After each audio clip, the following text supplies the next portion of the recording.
oatmeal. So not only has it gotten to the point where it's really kind of boring, you can only really jazz it up with maybe some brown sugar, maybe some fruit, but have you tried cooking your oatmeal in a cup of tea?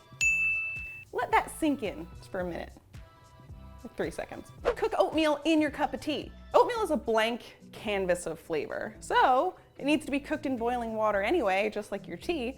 Why not kill 2 birds with 1 flavorful stone and cook your oatmeal in that tea?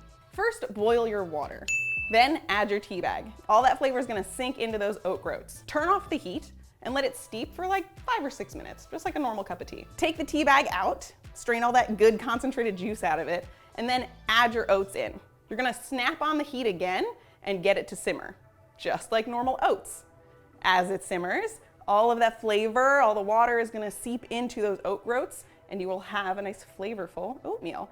So once all the water is gone and your oats are cooked to your liking, you've got your tea oats. Your tea, your oats, all together in nearly 5 minutes. Pretty quick, pretty good.